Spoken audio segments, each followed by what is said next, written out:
Hey guys, this is Phil Fisher from Bearded Brothers for Christ. Just going to give you a quick update on what's kind of happening. Stephen White from The Way Outside and myself are going to be doing another hike this coming summer, first week in August. We're going to be climbing Beartooth Mountain, which you can see in the picture in the screen here. Off to, let's see, it's going to be right up and right over there is the Bear's Tooth. You can see the Bear's Tooth from Beartooth Highway as you're going up over the pass. Anyway, I'm going to be doing kind of a series of videos that's going to go along with this. So this first one is going to be kind of an introductory video kind of giving you an idea of Beartooth Mountain and where it's at and what the elevation is and all that good stuff. Be looking for more videos to come as we kind of I want to really get into the prep work that I do for these hikes. Not so much the physical things, but just like gear and different things that I think about before these hikes, just to kind of prepare for them. So let's just dive right into this here. So Beartooth Mountain is it's in the Beartooth Mountain Range. So Beartooth Mountain Range, not the same thing. The Beartooth Mountain Range is, according to summitpost.org, is home to 27 of the peaks, actually 27 of the ranked peaks that are over 12,000 feet. The Beartooth Mountain is number 12 on that list. So it is, according to them, one of the harder Montana 12er, or otherwise known as over 12,000 feet. One of the harder summits. I don't know how accurate that is yet. Obviously, I've not summited it, but looking at different topographical maps,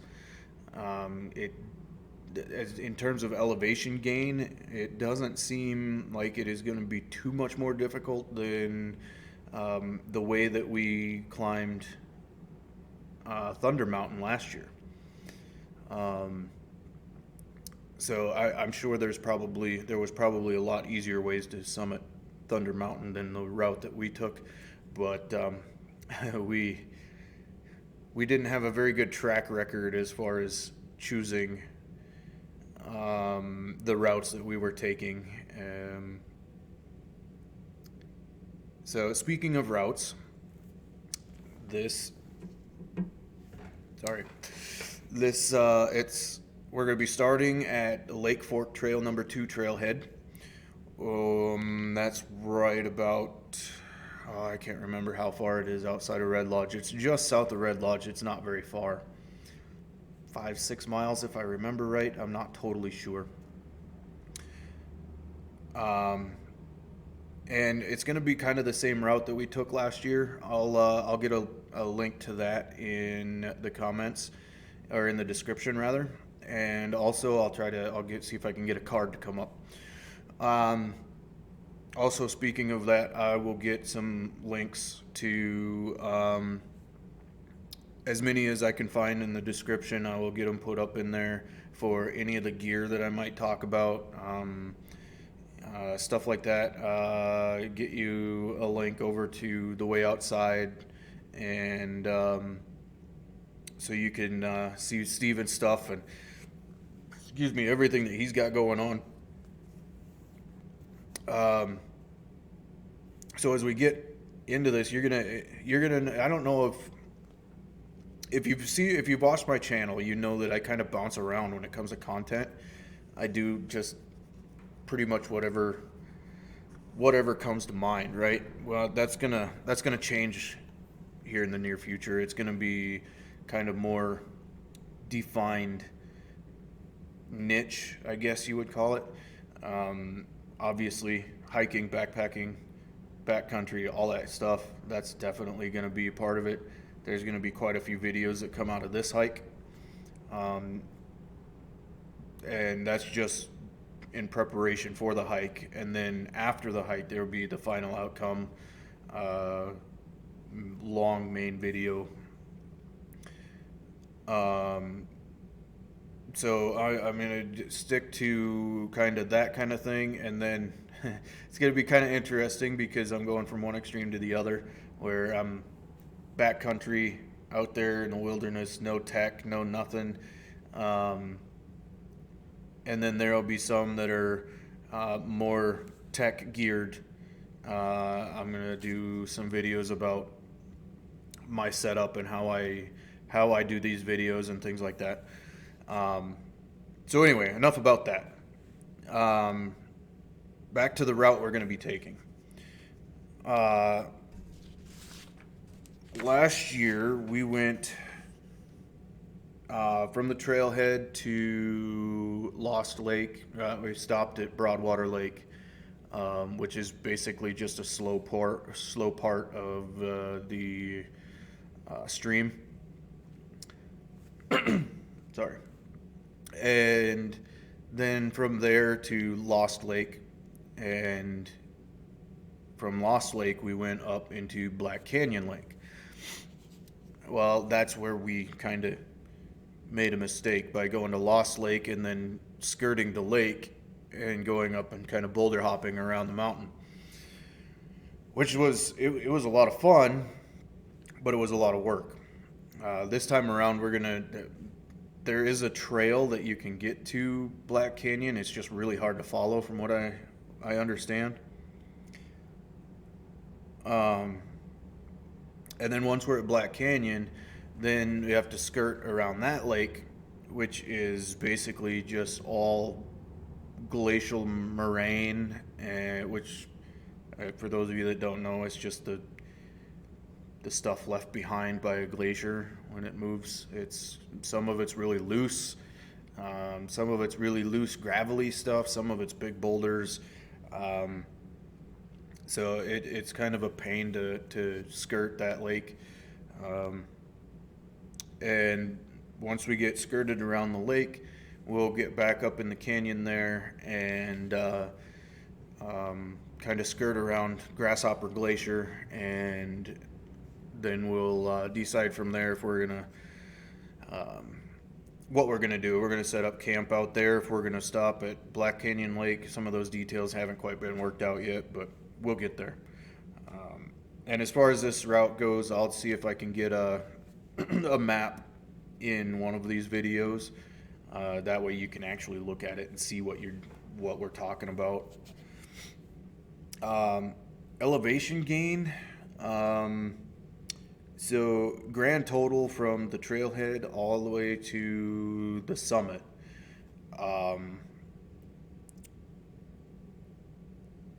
Which is going to be approximately, I don't know, 10, 12 miles, I think, something like that. And it's not super, super far, but the trailhead sits right at 7,100, something like that. The summit of Beartooth Mountain is, according to summitpost.org, is 12,351 feet. I know some of you probably hear that and go, no, USGS says it's like 12,300 or 400 and something, or whatever it is. Well, according to summitpost.org, the USGS made a mistake somewhere when they put out how the elevation is, how high it is. I don't know. So that gives us roughly about a 5,000 elevation gain or so. And I can tell you that probably 3,000 of that is from Black Canyon to the summit. Um, I think Black Canyon sits right at like 9,500, 9,600, something like that.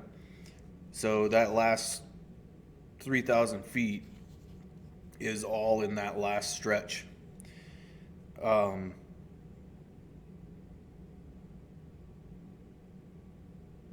so now that we kind of have an idea of the um, elevation gain and kind of where we're going, some of the gear. I want to touch on gear just a little bit here. I'm not going to do a whole lot on gear in this video because I'm going to have a totally separate video just strictly for gear. But I mean, it's all.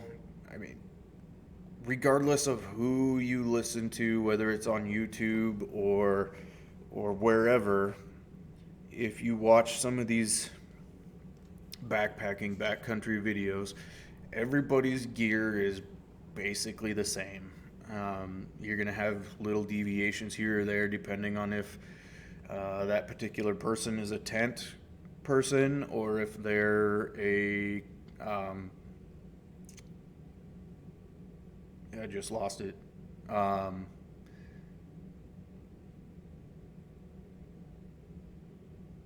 Anyway, I just got off work, so you'll have to bear with me. Um, Hammock. So if they're a tent person or a hammock person, and I personally I don't know which one is better. I've only used a tent. I've never hammocked um, or anything like that. I'd like to give it a try sometime, but I don't know. We'll see what happens down the road. But you have that, and then you have sleeping bag, uh,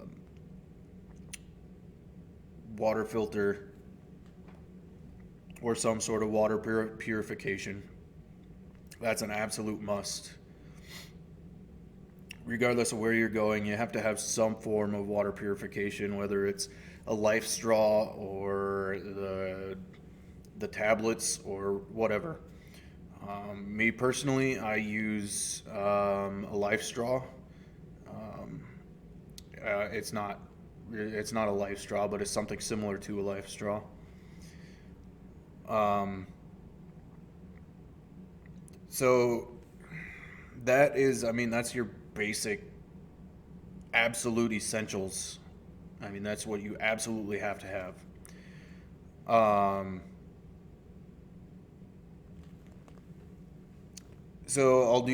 I think I'll do a kind of a loadout video once we get closer to departure date. So I don't know, 2 or 3 days before we leave, maybe I'll do a loadout video and show you exactly what I have in my pack and go through that kind of stuff. Speaking of pack, I ordered a new pack, so my other pack weighs a ton, um, and I mean it's got to be 20 pounds worth of just pack. So this new one that I got is going to be 5 pounds. So I'm really, really looking forward to just being that 15 pounds lighter right off top.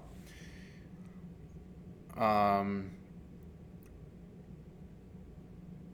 it's a little bit smaller, but over the last few years, my gear has kind of shrunk. I've gotten some actual backpacking, sleeping bag, tent, things like that. So obviously, the size goes down, the weight goes down. You don't need a 200-liter pack.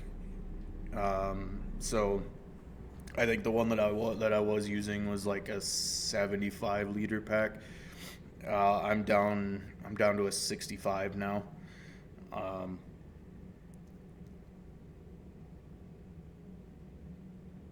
and there was my tent has gotten smaller, like I said. went from used to take a 3-man tent, and now I'm down. I have a one man tent. Um, I I like the 1-man tent, but at the same time, the 3-man tent, it has more room, obviously, so you can bring all your stuff into the tent with you. Um, the pros and cons of everything. The 1-man tent does have the awning on it that so it keeps your stuff fairly dry. I mean, if you have a gully washer, then obviously it's not. But um, then you get to the three-man tent, it's heavier, bigger, what have you. So you just kind of have to your own personal preference there, which way you want to go.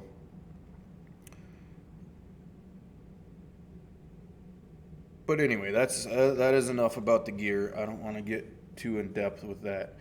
This was mainly just kind of an introductory to the hike itself, and giving you guys something to look forward to with if you're uh, coming and checking out my videos. Thank you. That's awesome. Um, so some of the videos that I'm going to be doing, and this is not an all-inclusive list. This is just kind of my initial ideas for videos to do. Um, so I'm gonna do the loadout with the gear, and in that one we'll see what's in my pack. I'll kind of give you some of my thoughts on what I can live without and what are my essentials. What do I have to have? And then we'll do one on food. What am I planning on taking? That kind of thing. I messed around with some recipes and different things last year. One of them being the ramen bomb, the muffin bomb, different things like that. And so we'll go over some of that stuff too. And we'll also the other ones are more along the lines of just kind of, I mean, these are all my opinions, so take it or leave it, do with it what you will. We'll do one on safety. My take on how to be safe when you're doing dangerous things. Because, I mean, if we're all totally honest with each other, hiking in the backcountry is a dangerous thing. It just is. But there are things that you can do to mitigate a little bit of that danger. Part of that one will be, I'm calling it know when to fold them. And basically what that is just knowing your limits and knowing when to say, nope, I can't do that. That's above my level. And just knowing when to do that and when to stop. And then we'll do, I'll have a list of 10 things that you absolutely need to know before you hit the trail. And so that's kind of my itinerary for this.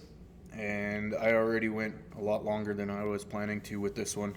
I have a bad habit of doing that.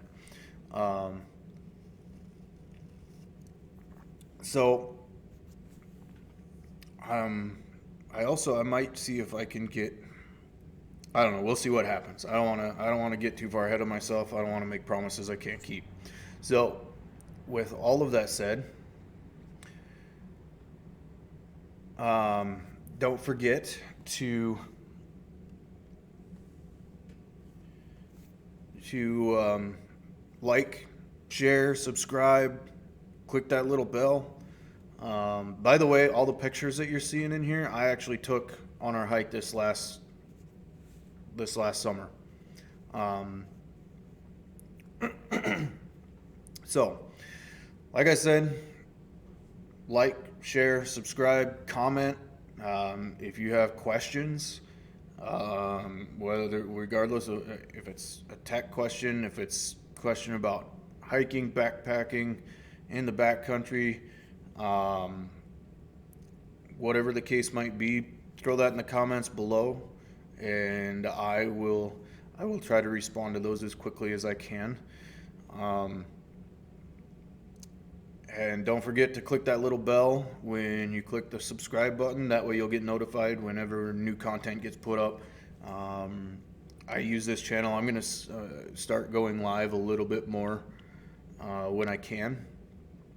So that way when that does happen, you'll get notified. So with all of that said, always remember, I love you. God loves you. Peace.